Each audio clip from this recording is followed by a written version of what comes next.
Good morning, everyone. Welcome to American Scousers Morning Coffee or Tea with American Scouser on a Wednesday morning. Feels weird. This week has been odd, kind of all over the place, but it is Wednesday. I should know because the mug is here, and I'm the greatest dad as always on a Wednesday over here. How is everyone doing? Hope everybody's well.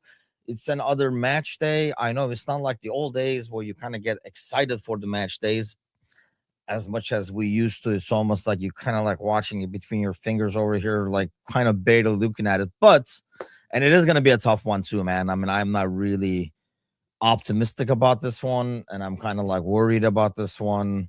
The fixture does not get really easier. We'll look at it in a little bit over here, but does not get really easier. And nothing is easy in the Premier League, but at least on paper, some of the matchups looked better.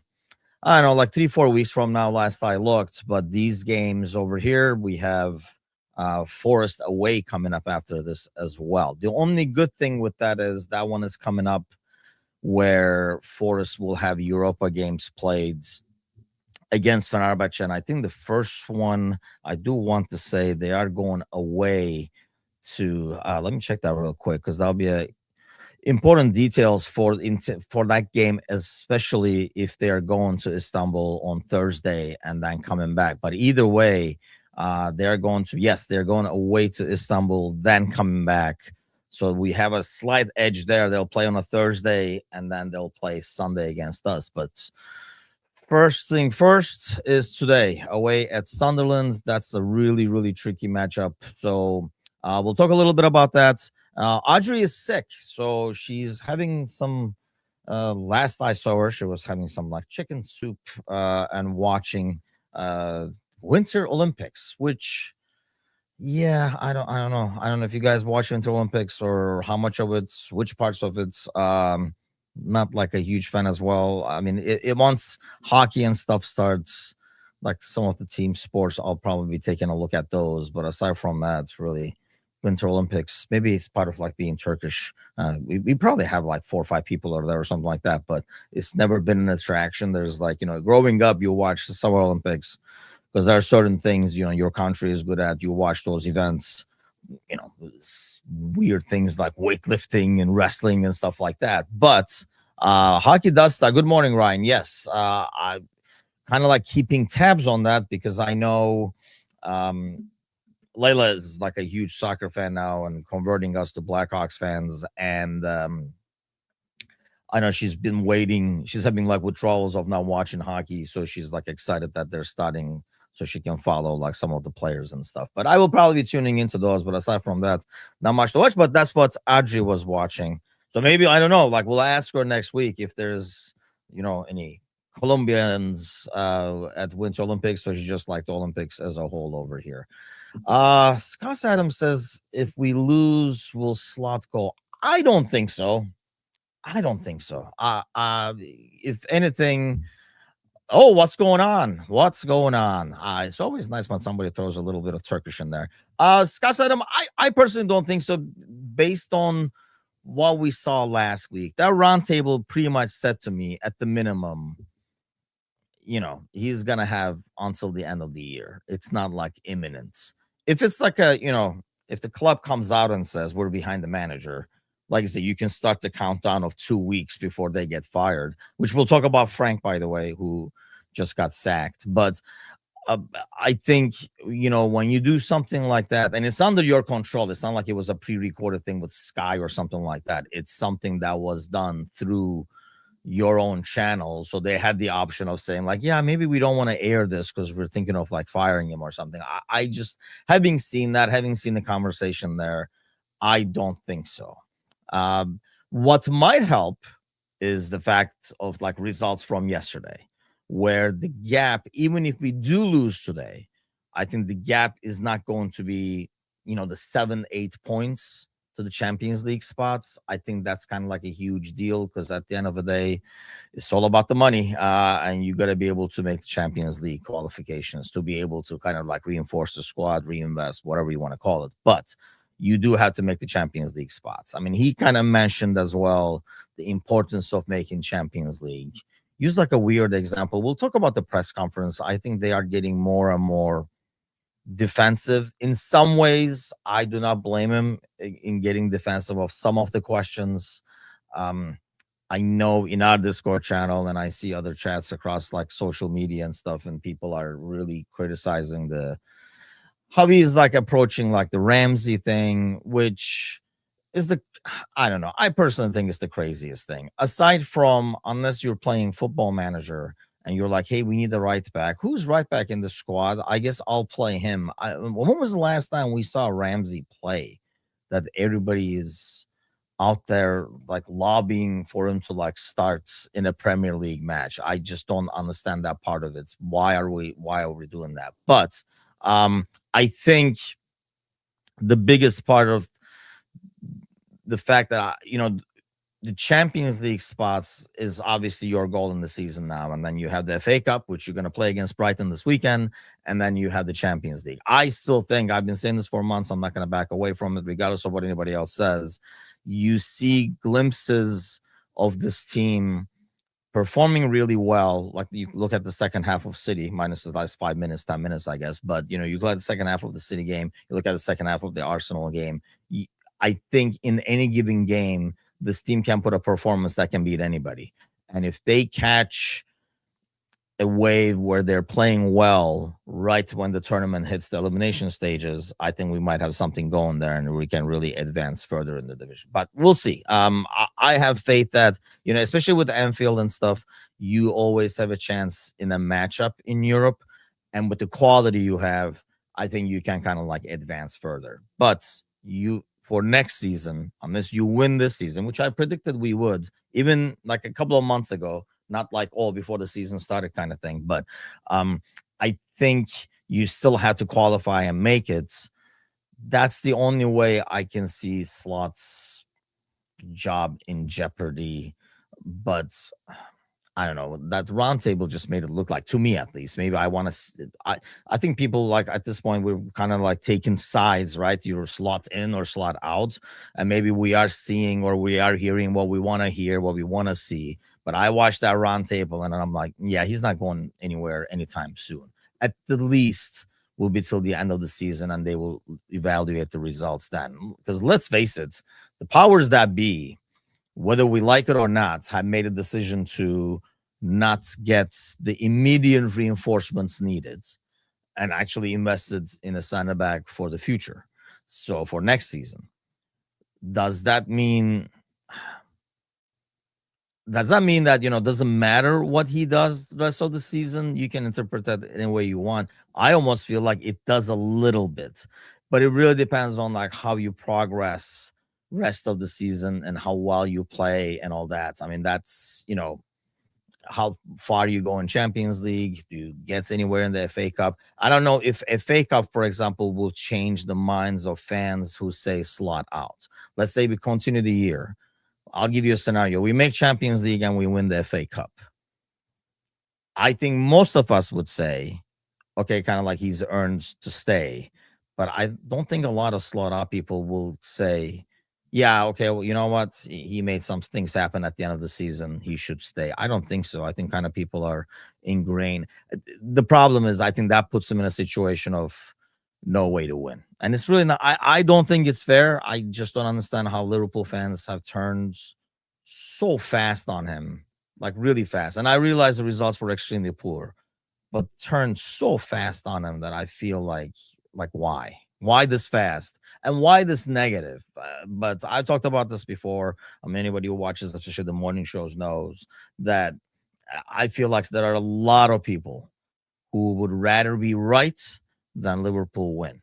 So they will not change their stance regardless. If we win, like Iketika scores, what was that? The Newcastle game, right?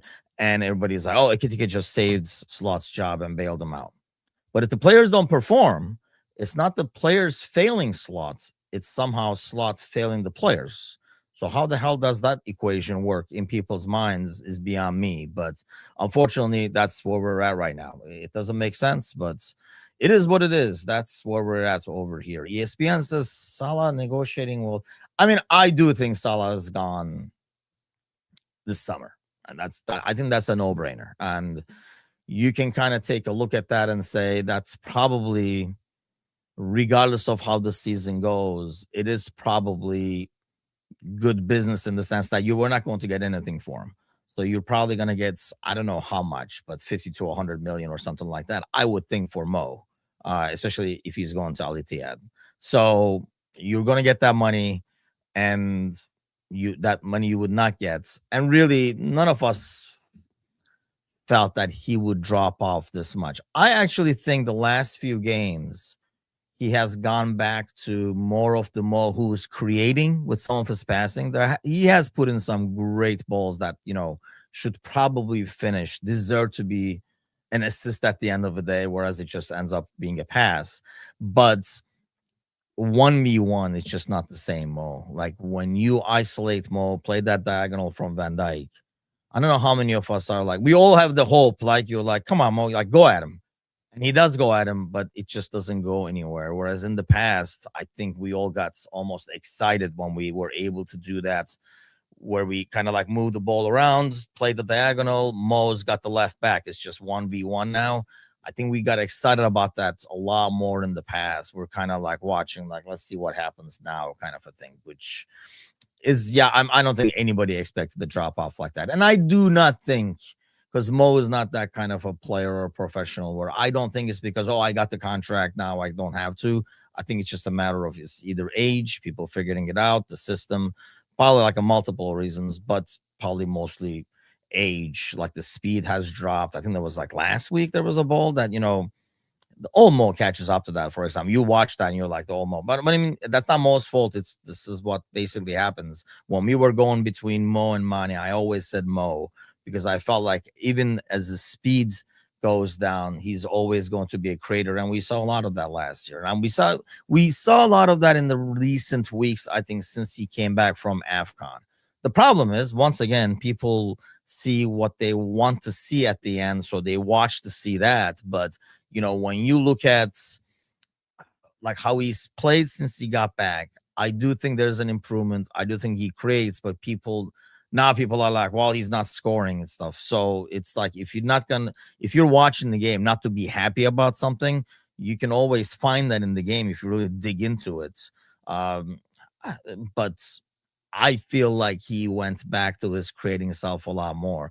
The unfortunate thing, especially on the right hand side, is we have not, and this is probably affecting more as well, that we have not been able to form that relationship. I mean, I would love to see, I was saying this on Discord the other day, I would love to see how Mo and Frimpong would work on the right hand side. If it would work on the right hand side, let's just freaking see it. Like 3-4 games in a row, we have not been able to. And I think that's the problem there. On the left hand side, even now, I think we're seeing a bit more of a dynamic between, Gakpo and Kirkes. I feel like that's like improving, but we've never been able to see it. Trevor says lack of pace, lack of Trent, frustration on the front misses last year. Yeah, I think that's another part of it too. As a guy who just aged another year yesterday, by the way. I can say, yeah, I mean, I think we've all been there. Most of us in the chats, I think we've probably all been there, where slowly your body is not doing what your mind wants it to, what it used to be able to do. When your brain told it to do something, it was doing it. There were no problems. So what seems to be the problem now? And I think that's very frustrating.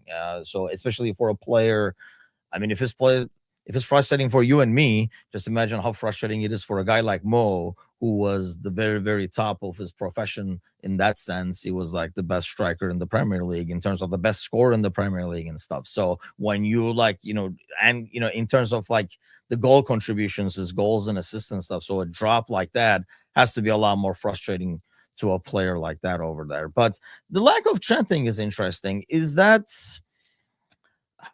because it's Trent, or is it more just a relationship, like a long-term relationship? Because I go back to that. I don't think Trent's style like helped Mo in any way. Maybe Trent did like going like inside a lot more. I know Bradley does as well.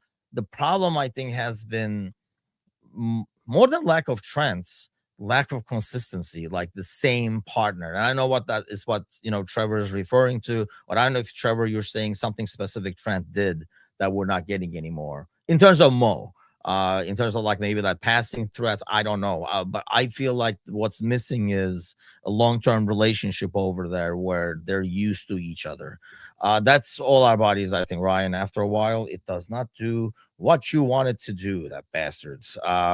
Or it does it late. That's another thing, by the way. It does it later than you want it to, so it can't. But we'll see. Patterns of play, says Bob. I think that, yeah, I mean, I think so, right? Like you're used, anybody who's played the game knows that, once you play with somebody for a long, long time, it just becomes second nature. Like you don't have to look, he's there. You don't have to see what he's gonna do. You know what he's gonna do, right? Like it's very hard to explain, but anybody who's played, especially play with people, the same team or whatever, or the same players for a long time, knows exactly what I'm talking about. Where you're in their heads, they're in your heads.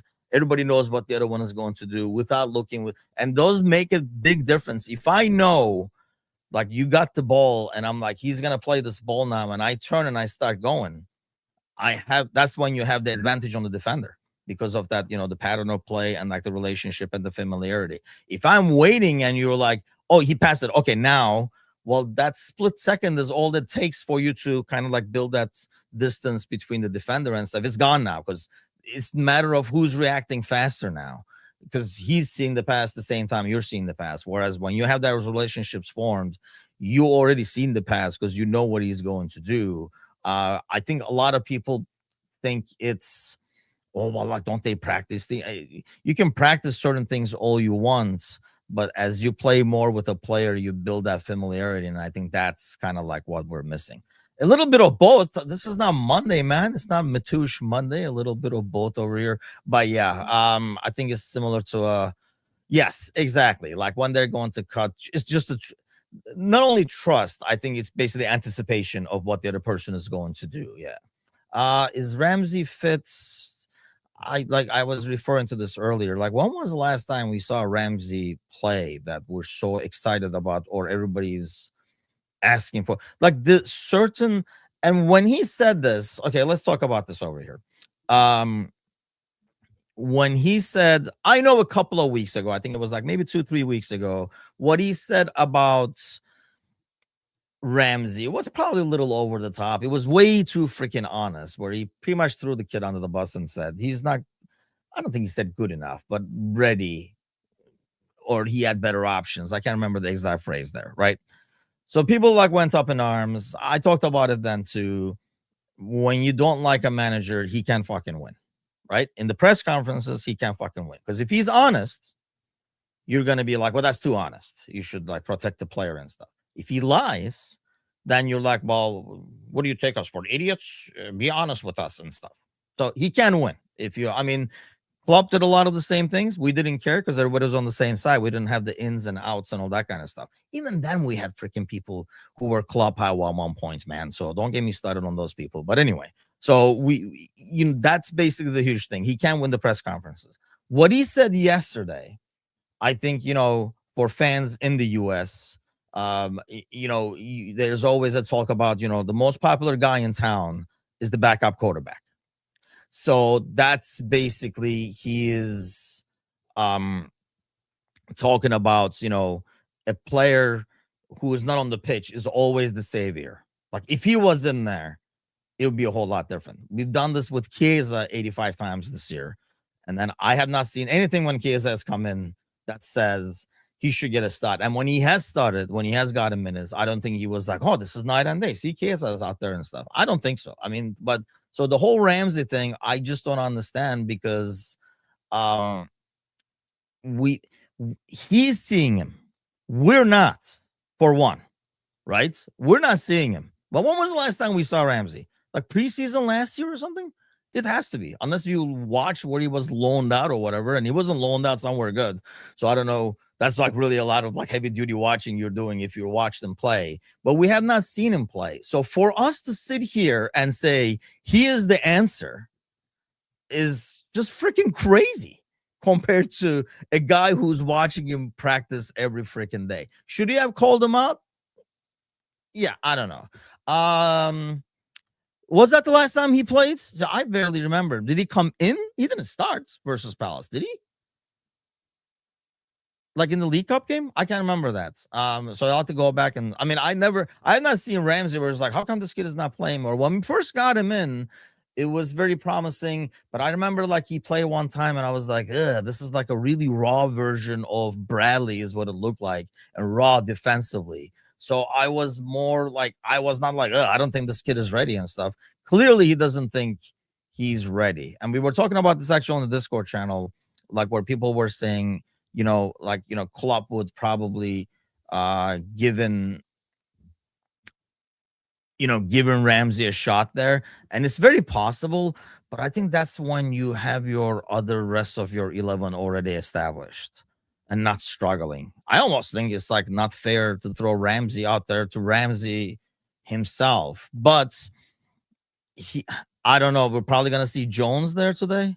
I'm assuming, because he did mention, I mean, he pretty much flat out said, didn't he, like, that he's not going to start Ramsey. He has other options there. I hope to God it's not Endo. I mean, Endo play right back. Do we really want Endo at right back? Because Endo at right back against the wingers scares the hell out of me, because I don't think he is. Look, Milner didn't have pace, right? But Milner knew how to play without pace. I think there's a huge difference there. I don't think Endo knows how to play without pace, if that makes sense to you guys. But because we were talking about diminishing body skills, as your body skills diminish, you have to kind of change your game. So if you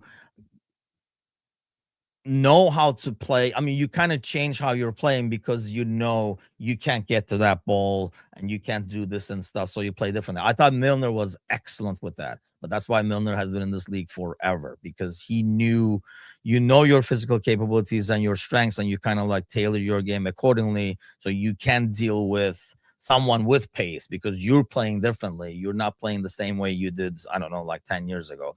I don't know. I have more faith in like Jones or Szoboszlai playing right back than Endo playing right back. Having said that, maybe if Endo's playing right back, he doesn't get called ball watching like Szoboszlai did, because he's more natural in that Silva goal. Maybe he does take a step seeing where his center back is. I mean, obviously, we're not going to know that, but just as he played extremely well in his last game in the League Cup, hasn't sniffed the pitch since. If he can't be our fourth or fifth choice, then that's a problem of manager trust. I think that's a trust problem, I think, right? But this is with every manager. Like, if you don't trust them, you don't trust them. If I'm not going to assign you to work, I'm not going to assign you to work, kind of a deal. I mean, we had some players in the past where we said, hey, how come they're not getting more minutes? They just never did, because the manager didn't trust them. I feel like, it's kind of like the same situation with like Rio as well. I mean, we all are kind of like, hey, why doesn't Rio come in? I think it's more defensively more than anything else with Rio, because I think we have faith in, him taking the ball and going at players and stuff, but that's not what it's all about. And I think when we were so worried about not conceding, because we were leaking goals left and right and losing games, when we kind of stopped that bleeding and we're defending better, I think that was a big part of that. And he didn't trust anybody without defending. So I think the good on the ball, or, goes forward well and stuff like that, kind of takes like a back seat to being defensively and positionally sound right now. That's the impression I'm getting, because he wanted to stop the bleeding. Does it help you win games or score goals? I mean, yeah, you can kind of like discuss that, but I don't think it's. I understand if the managers, I don't know, you would think you have to have more confidence in what the manager sees on the training pitch, as opposed to what you and I saw in the League Cup game. Like I say, I do not, really getting goals. And I'm not just saying because I aged another year, but yeah, really getting goals, because I do not remember him going 90 minutes that game. But either way, because probably there have been so many disasters since then, that one kind of gets buried in the back. But like, I would love to have more faith in a guy who's watching him every day at practice. And I think that's why when he keeps getting asked the same question from guys who also don't see him in practice, I can see how it can get on his nerves. Scott Sam says Endo has been a decent player. I really think, yeah, see, my theory on that is the fact that that is not on Slot, that is more on the powers that be. I think there are players like Chiesa and Endo that this manager was not going to trust, and they were left in the squads. Um, and then, like Diaz was not replaced because we didn't want to block Rio. Like, so there were some decisions made like that because he's a coach and not the manager. I think he had to like kind of deal with. But I think at the end of the day, the issue is he does not trust those players. I thought for sure, especially Chiesa, for example, would be gone when we did not see him play at the end of the season, where it was just like, we're just playing out there for fun. We already had the title and everything like that. But I think when he got stuck with those guys, he's not going to suddenly start trusting him because he got stuck with them. Is basically, as long as there are alternatives. I really thought Endo, and I think Endo is a Japanese version of Milner in that sense, where if you have a lead, you throw him out there. He takes he wins a few balls. He takes a couple of fouls when he needs to, a couple of professional fouls, and helps you close out games. Unfortunately, we have not been in a lot of those situations where we are comfortably closing out games and you can kind of throw them in there. You can argue that a couple of those games he could have kind of come in and maybe, saved us from going from like 2-0 to 2-2 and stuff. But the main thing I think he doesn't like or trust about Ando is how he is on the ball, more than his defensive work rate or anything like that, because he's not good with his back when he receives the ball. So in build-up and stuff like that, he can be a liability over there. So Scott Adams says Klopp knew how to use his squad. We questioned him as well at times, but he would use the young players. I think one, and we were going back and forth on this on Discord. Kazi is allowed to get back with the numbers in terms of how many players he played over. I think we said 10 games, so 900 minutes basically over a season in the Premier League. Because I think when Klopp was in charge, whenever I questioned them, it was usually about. I mean, the main things I questioned them during Klopp era that I remember is pitching about stupid things like the early games, and kind of like, putting it on the players. And then what was the other one? Ridiculously their substitutions. Like, come on, man. Like, we need a sub. They look tired out there. And then obviously the decision to constantly play midfielders as center backs that season until he freaking gave up. Somebody posted data. They were like, see, Klopp did this. And like, they had like Reece Williams and Nathan Phillips. How many games did we throw that season? Freaking putting Henderson. I don't know if that's Klopp's idea or Pep's idea. I don't know who the genius was who said, you know what, let's take the engine and make them center backs because we don't have center backs. And then thinking, so who the hell is going to play midfield because we just put the engine in the back? But we did that for quite some time before he gave up and actually, like, center back or not, he trusted them to play in those positions. And then more importantly, we got our midfield back. But I think those were the only decisions I ever kind of like go back to it. And they would walk into most PL sides? No, I don't think so.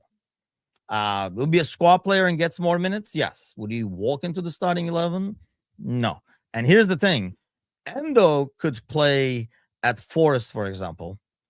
And, when they're doing the low block, we'll be like, this guy is freaking everywhere, diving in front of balls and shit. But that's totally different.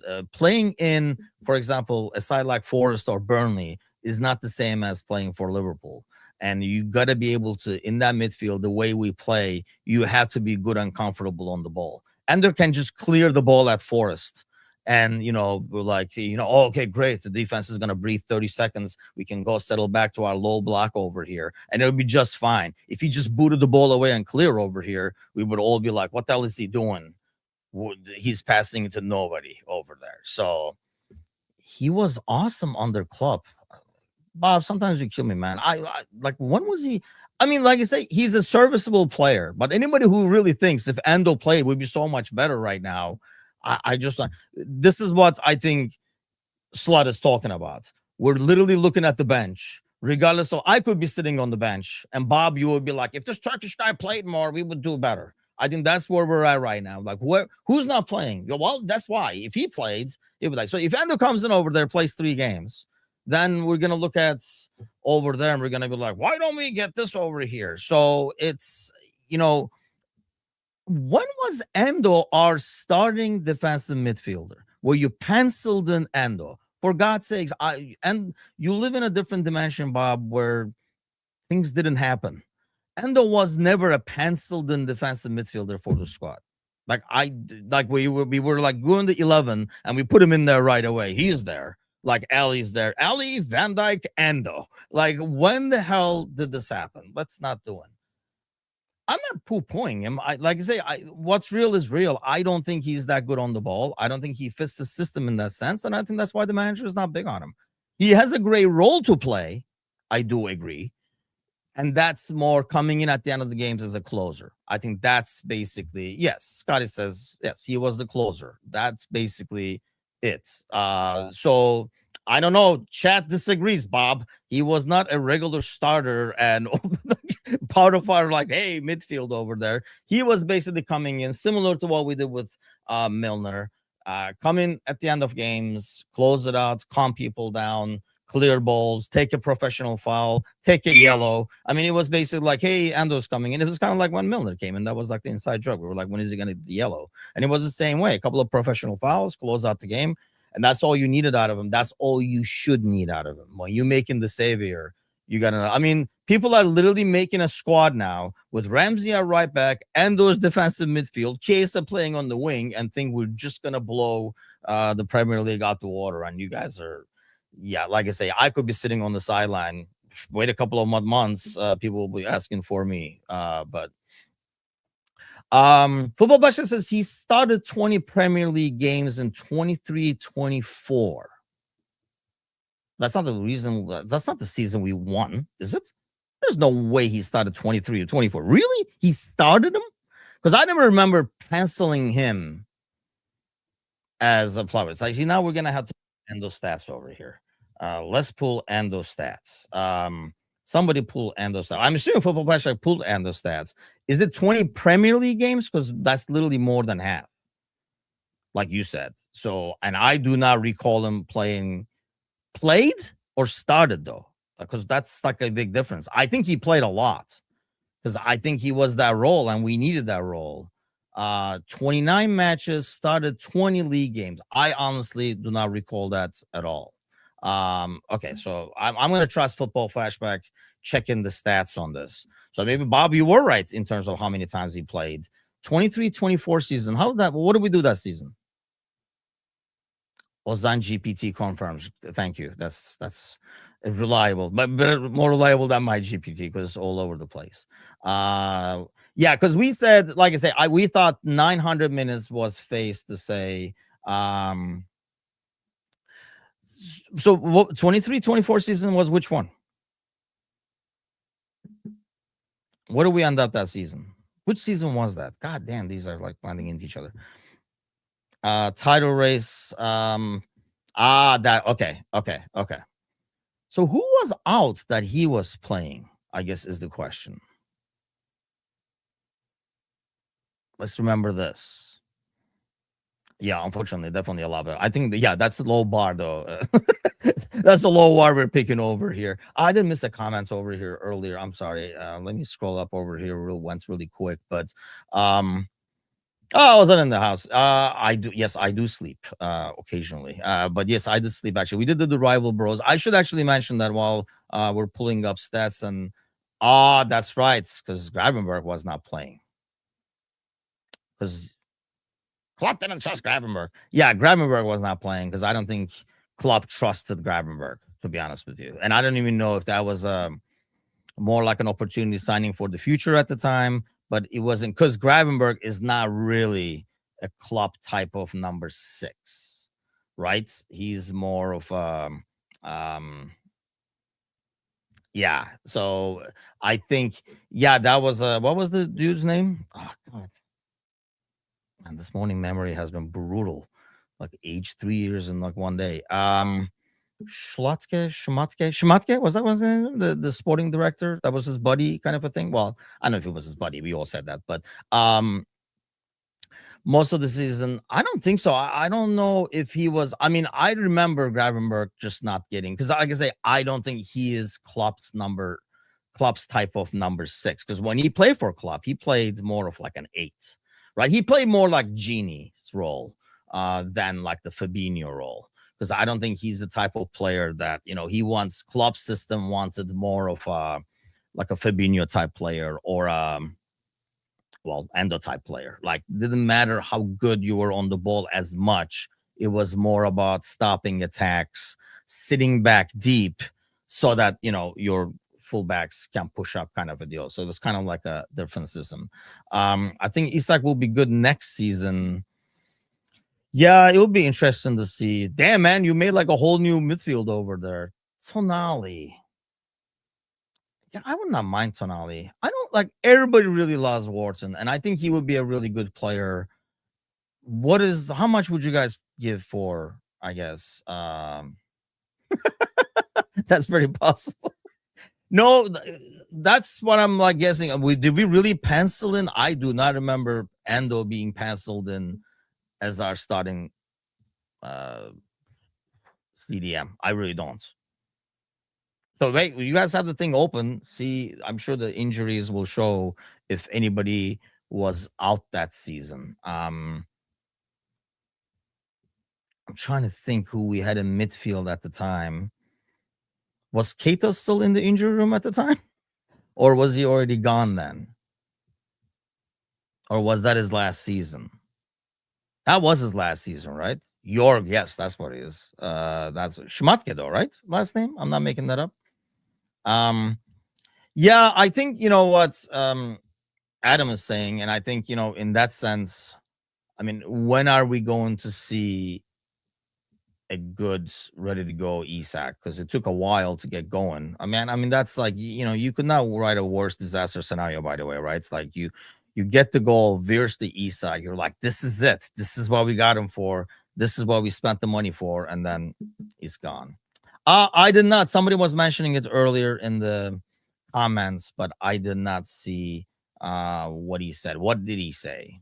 I mean, I'm assuming it's nothing good, because he was moved on from. And I did like Morton, but I always wondered if Morton was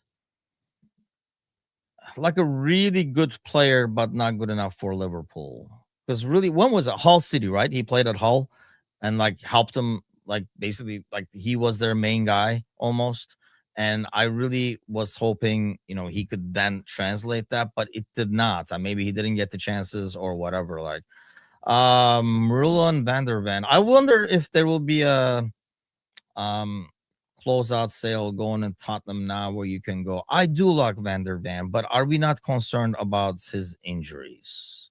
Or is it because of the way he plays? I think he gets so many of those muscle injuries. That is a worry. If we just, but I mean, I do agree with Adam where when we were looking at him initially, or that summer where he was rumored with us and stuff too, I really did want to get him, because I think he only went at the time for like 30, 35. Don't quote me on that, but it was not a huge expensive signing. And shit, we've been talking about signing a center back for like ages over here, and I think that was like one of those where I was like, man, we should have probably gotten him there. But I think then we had maybe like, that's when the Kwanzaa started emerging. We were like, oh, maybe we're fine.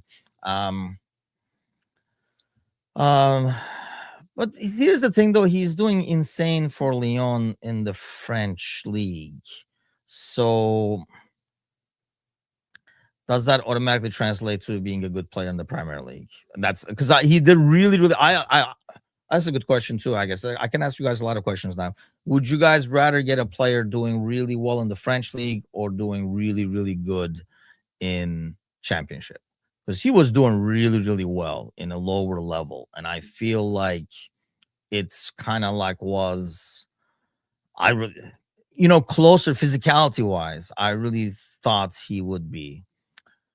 He's doing insane. Is he doing insane? I don't know. I know like he's been regarded as, I mean, similar to Euro. He's been remembered, I mean, we were talking about on the Monday Night Podcast. The kid has captained like all the youth French leagues, and freaking France like produces center backs like a freaking factory over there. So like he's been highly rated throughout. I don't think he's being bought because of what he's doing in the French league. I think it's basically what the scouts started looking at him to say this kid is going to be this kind of a deal, because we did pay. That was big money. I mean, 60 is a lot, especially for someone who played like 30 games or something like that, right? So that's when you're buying.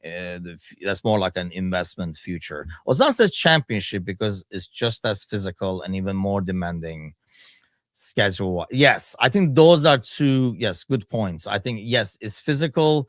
Is definitely more physical. It's kind of like a throwback. If you go back and watch like championship games, it's very throwback in terms of some of the tackles. Like there's a lot more old school tackles being done. Refereeing lets a lot of things go and stuff like that. So there is a buyback, but I thought it didn't kick in till 2027. I could be wrong. But I thought I read somewhere that it was 2027. Um, you know what the funny thing is? I liked Kwanzaa, but when he was here, everybody could not stop bitching about him, and I didn't understand. I never understood why. I felt like he was a young kid that we really got on his case. Would it ever? I don't think he was going to be um like a top center back in the Premier League, right? I didn't think so, but I thought he was. Let's see. Let's find a player over there to put him at his level. But I thought he was very serviceable. The fact that he can play right back, you love to have him now, right? Because he can play right back as well. That's smart. To either we sign him for 15 or just sold him at a good price, and he's not good enough. Yeah, like I say, I liked him. I know we all know what happened with Slot yanking him at halftime and stuff, like in the opening game of the season, and kind of like was made an example of. He did get chances afterwards, and I did not think I mean, he didn't make mistakes, but man, I think we have to understand the young center back is going to make mistakes. Any young player is going to make mistakes, and obviously as a center back, your mistakes get a bit more highlighted, but they're going to make mistakes. And I think people were really overreacting when he was playing and he didn't, he was having some like goof ups. He does not. I don't think so. Yes, I do agree to that. I don't think I don't know if that's his way of like trying to protect him or something like that, but he does not. Um, you look at like some of the players, he wants them to be, I think, more tactically sound than anything else. He doesn't roll the dice. But this is where I go back to is I think it's a lot easier to roll the dice on a young player and throw him out there when things are going well and the squad is established and you're like, okay, this one guy, you can almost like, like sending him with the older brothers and it's like, make sure you guys take care of him, make sure he does this, make sure he does that. Like you can throw him on the pitch with an established squad. And I think it's a lot easier on the younger player. But when you have the mini chaos we got going right now, I think it's almost like setting it up as well. I mean, I don't like, constantly throwing Rio over there to try to be the savior every freaking time, because yeah, it worked once, but I don't know if it's helping his development to throw him out there as a savior all the time. I honestly thought, when I looked at the end of last season, based on who was still playing, I felt like, oh, okay, this guy's gonna get a look. This guy's probably gone in the summer. A lot of those people stayed in the summer, which was like the really, really shocking parts. I do have a younger sister. Obviously, I have the older brother, or the younger sister. So, but there's like a huge age gap. So no, no, we didn't do that. But maybe we should have. Not looking back. No, I'm just kidding. Last season when things were going well. Oh, I'm sorry, I did read that over there. If I'm a talented player, I'd be far away from Slot. Yeah, I mean that's a good point. I don't know if players think like that. I mean, you talk to these players who came over, and I realize they already came over. So if they're asked in an interview, they're not gonna be like, I came over here because because the weather is good or something like that. Because definitely weather is not gonna be the reason. But a lot of them mention their conversation with Slots. I like Ekitike, Beards, all these guys talk about what they heard from the manager is one of the deciding factors. They might just be saying that now because I know they already signed, right? It might be just coming to Liverpool more than anything else. But I think that's basically the main thing there. I think you feel like, and I still see players playing for him. He does have some kind of a connection that we are almost ignoring, or we think is that's the reason why things are not working and stuff like that. So, and I never recommended that documentary, by the way, but that that's a different story. Yeah, I think she did it as like a project because she studied film or something like that in college. We're not very close, so I know that's was kind of almost like your thesis senior project kind of a thing. Recorded, there were some interesting ones because there was like some interesting people that she was able to get a hold of and talk to as an interview of my grandfather. Anybody who doesn't know the story, oh, this gentleman right there is my grandfather, who's like one of the all-time top players for Fenerbahce's history. So I was obviously born as a Fenerbahce fan and stuff. But yeah, there's a documentary. There was like he was in one of the photos actually that they were showing in. There's a documentary on Netflix right now about Lefter, who was right after that era, because my grandfather is more like 30s 40s and I think the other one is more like the Second World War time, I think, for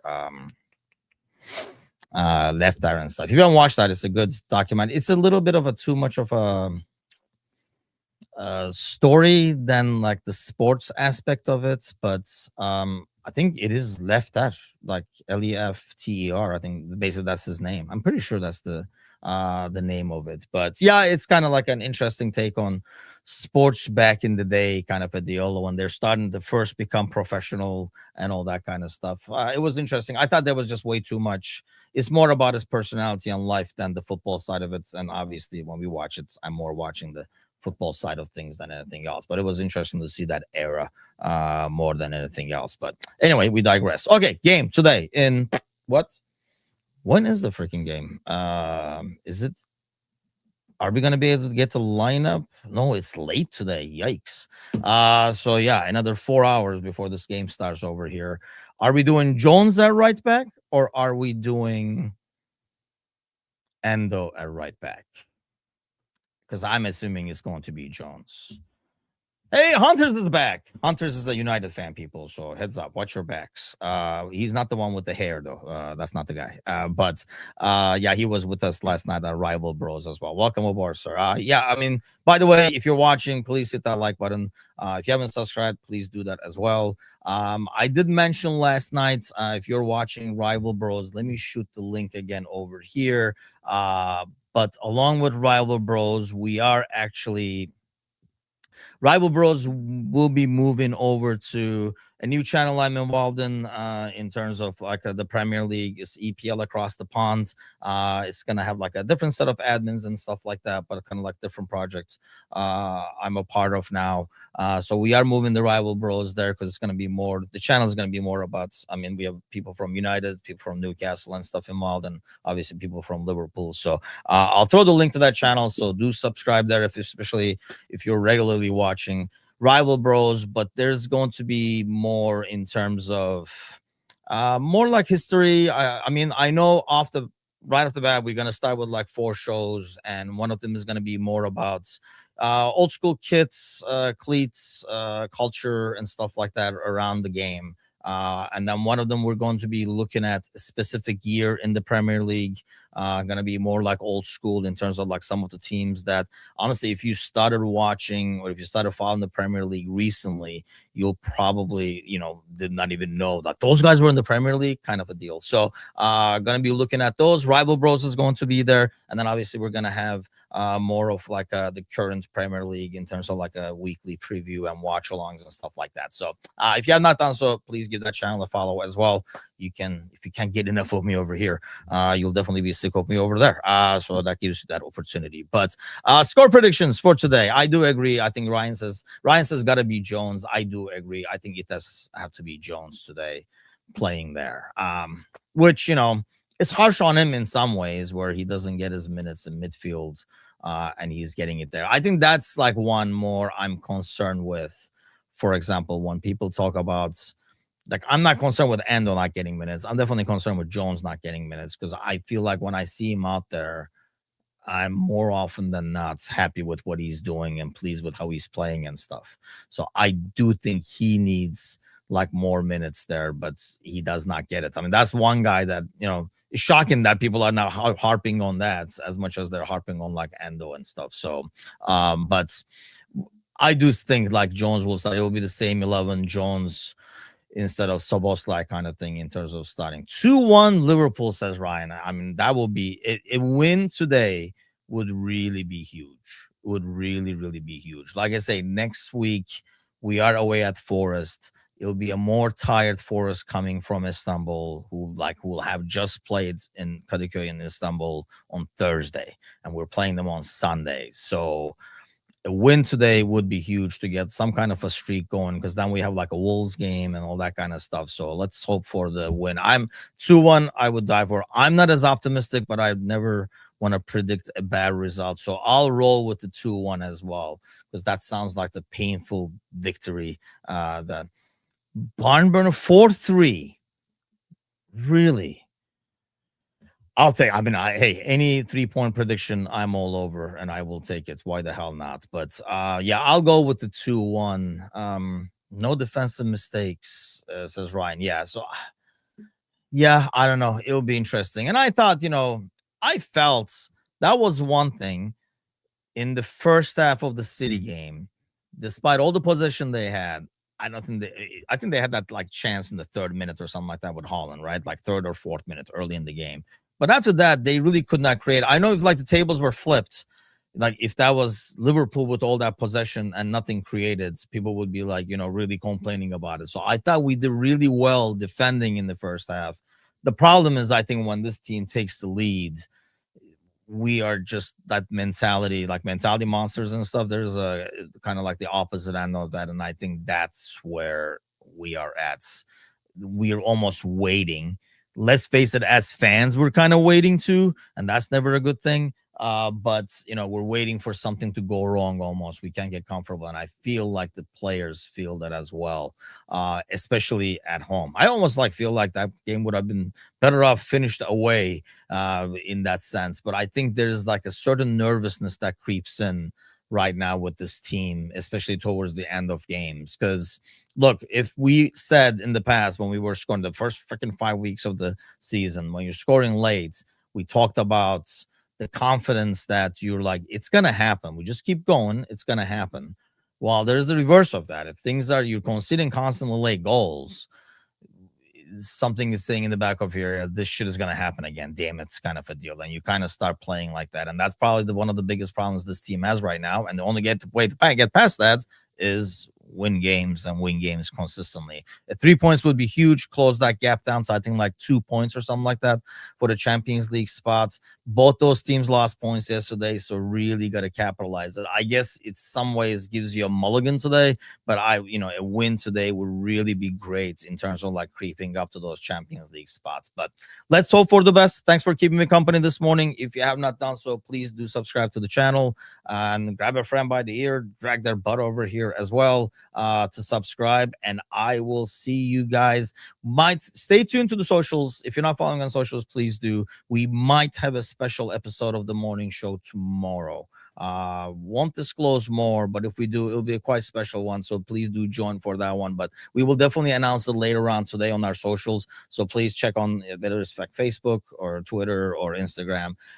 Keep an eye on those, because we might be hosting a special episode of the morning one tomorrow. Have a great pick, everybody. Let's go for the win. I know Hunters doesn't want us to win, but I know let's hope for a win today.